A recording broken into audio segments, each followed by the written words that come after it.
Sejam bem-vindos. Sejam bem-vindos. Acomodem-se e preparem-se para conhecer a história do pensamento contábil através dos tempos. Apertem seus cintos, pois vamos fazer uma viagem. Uma viagem pela fabulosa história da contabilidade.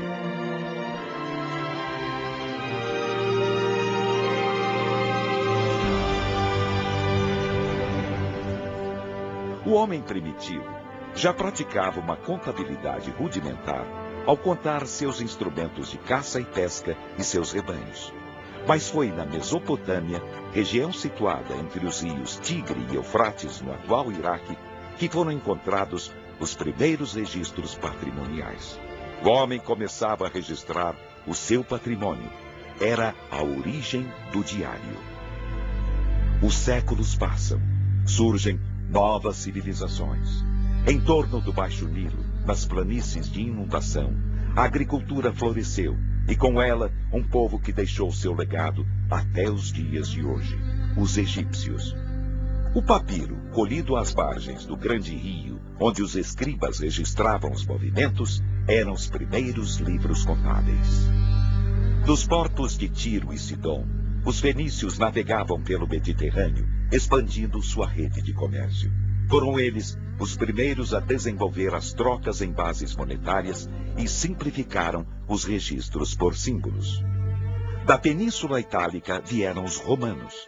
Nascia o maior e mais desenvolvido império da antiguidade, que se expandiu por toda a Europa, norte da África e Oriente Médio, conquistando povos e nações, levando a paz romana e o que se pode chamar de um sistema jurídico de contabilidade organizado. Mas impérios nascem, crescem e morrem. E com Roma não foi diferente. Hordas de bárbaros invadiram a península. Os sons das batalhas ecoavam por todos os rincões. Era a queda do Império Romano.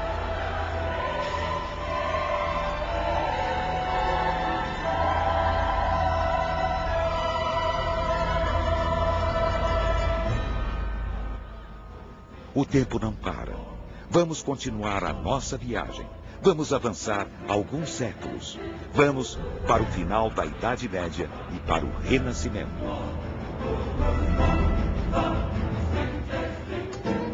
Os árabes, ao invadirem a Península Ibérica, trouxeram obras manuscritas de contabilidade que muito influenciaram o comércio na velha Europa.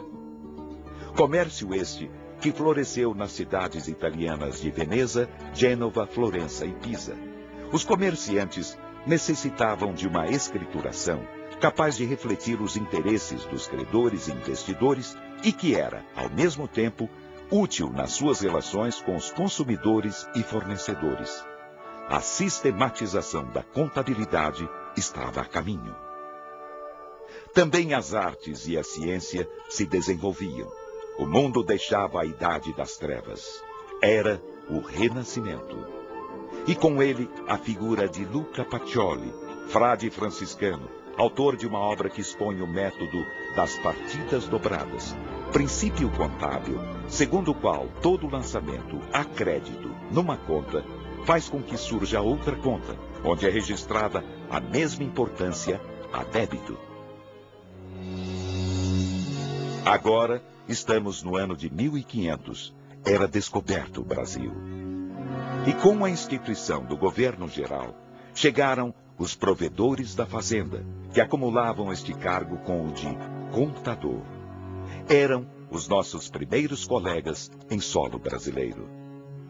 Com o desenvolvimento da colônia, cartas régias passaram a regulamentar os princípios contábeis e instituíam cargos e funções na administração fazendária. Em Portugal, em 1770, foi baixada a lei que regulamentava o exercício da profissão contábil. E a partir da vinda da família real para o Brasil, iniciava-se o ensino contábil em terras brasileiras com a instalação em 1810 da Aula de Comércio da Corte.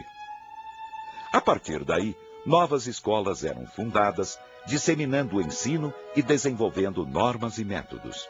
A mais antiga instituição profissional e cultural da ciência contábil que se tem notícia no Brasil É a Associação dos Guarda-Livros da Corte, fundada em 18 de abril de 1869, na cidade do Rio de Janeiro. A classe contábil se organizava. Mas para chegarmos ao ponto que estamos hoje, muita água correu, isto é, muitos anos se passaram. Vamos, então, para o século XX. Em 1905, os diplomas da Academia de Comércio do Rio de Janeiro e da Escola Prática de Comércio de São Paulo eram reconhecidos como oficiais. De lá para cá, observa-se uma história de lutas, com a fundação de associações profissionais, sindicatos e institutos. Em todos estes organismos estava o fio condutor que levaria à criação dos Conselhos Federal e Regionais de Contabilidade. Em 1924, realizava-se no Rio de Janeiro o primeiro Congresso Brasileiro de Contabilidade, que foi enfático ao recomendar a aprovação de uma lei para regulamentar o exercício da profissão. Mas para chegar a este objetivo, foi preciso uma grande luta, em que não faltaram idas e voltas de projetos que eram apresentados e não apreciados. Finalmente, o presidente Eurico Gaspar Dutra, através do Decreto-Lei número 9.295/46, reconhecia uma das profissões mais antigas do Brasil. Devemos tudo isto à tenacidade de homens como o professor Francisco Dáurea, o professor Frederico Hermann, o senador João Lira, o professor Hilário Franco e outros que, com seu trabalho incansável, ajudaram a consolidar a profissão.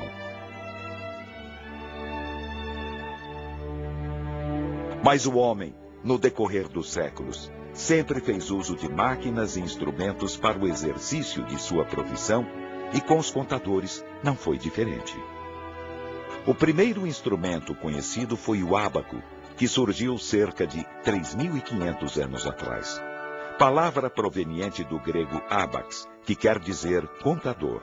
O primeiro modelo foi composto por varetas e pequenas bolas, sendo que a versão chinesa, desenvolvida por volta do ano 2600 a.C., se tornou a mais conhecida.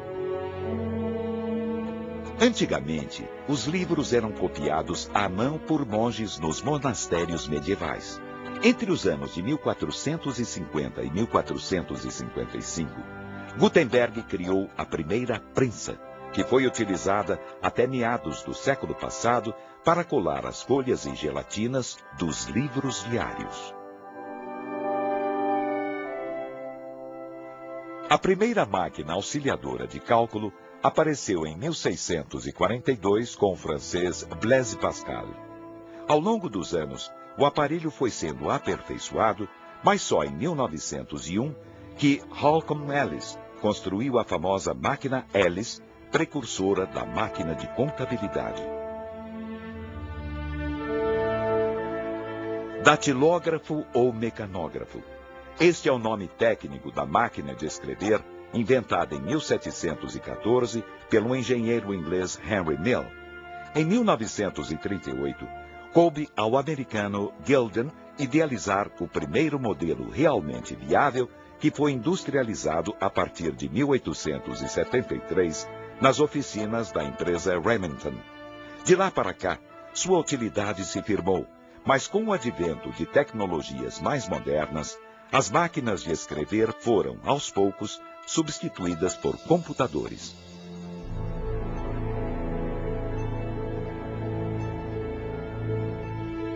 E aqui termina este passeio pela fabulosa história da contabilidade.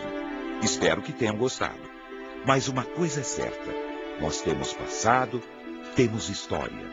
E por isso, podemos sentir orgulho desse patrimônio construído através dos séculos e visualizar o futuro de frente.